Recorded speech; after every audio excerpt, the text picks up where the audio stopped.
Hello everybody. You'll see that I posted yesterday the most wonderful two pictures of a newborn baby, one just born and the other taken with the Georgia teddy tucked in beside him. The new baby is called Charles Jefferson Lord and is the grandson of a very dear friend of mine. We go back a long way. We were active in quite important legal cases in Manchester, possibly about 15 years ago now. And that sort of connection has been wonderful. And Beverly, my friend, who is the grandmother, has been to visit us in Georgia. But I thought what was really heartening over the post that I did was the response that I got from all of you. Wonderful responses from people who would not have known Beverly and her family, but know Georgia and know me through Georgia.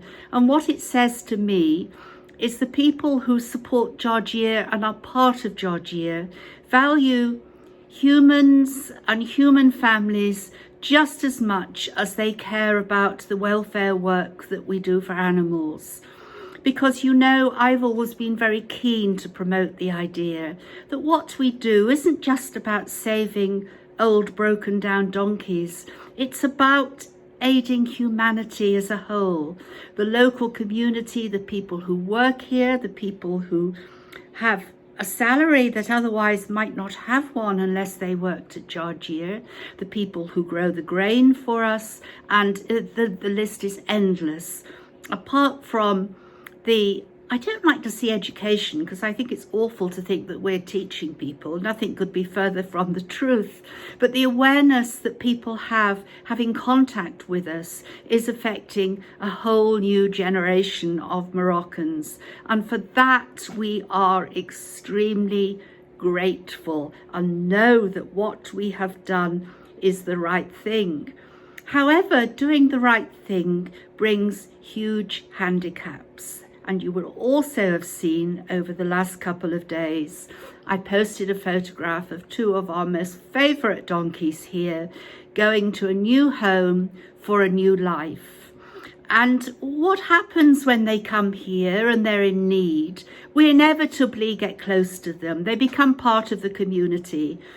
And I think we were all so upset to see them go that we had to leave it to the builders who work here to actually put them in the truck taking them away. I think we were all so upset.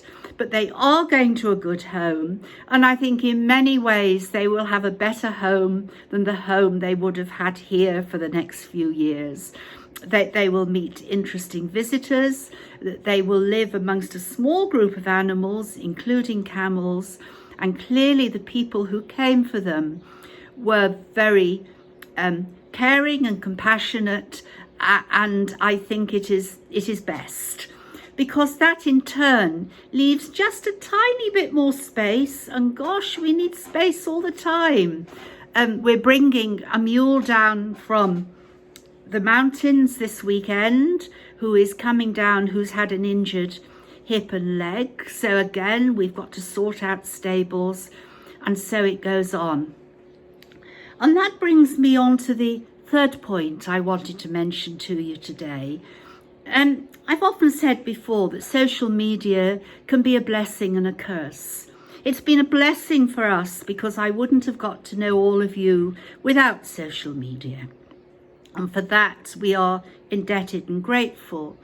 But then, particularly at this time when the pandemic is rife and people are suffering hardship, social media can be a vehicle for unwelcome actions. Shall I call them actions, or shall I just say it as it is? For scams, quite basically. And excuse me, that's Jasper. Just a moment. Jasper! We're doing a broadcast. I do apologise. Jasper thinks he owns the place, as many of you will know. But some people who follow me on Instagram received rather an unwelcome message from an individual who said that they had a charity called Second Chance Morocco, and they were in dire straits, and that as these people followed Georgia, perhaps they could help them. Now, I'm still trying to track that purported charity down, but what I do know is that lots of people will start to take in some dogs or some cats or the odd donkey or so and find it's difficult to cope, and then they're desperately asking for donations. And you all know exactly what I'm going to say.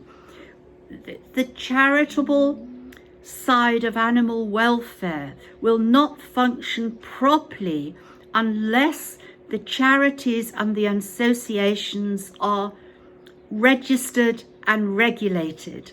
Because what makes absolute sense is that the people, particularly here in Morocco, who care very much for dogs and have associations, are the people who need your support, and not to be influenced by someone who has a few dogs and cats and finds themselves out of pocket.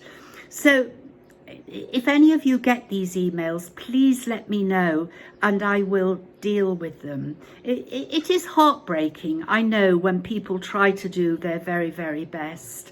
And it certainly has made me think about the way forward, that perhaps here in Morocco, we should have a global umbrella group that takes on board the refugees that do have the links with the government, are registered both here and abroad, and are actually collecting donations that are subject to scrutiny, because all of you will want to know that every pound you may send to Georgia, it is actually going to the right place and being used wisely.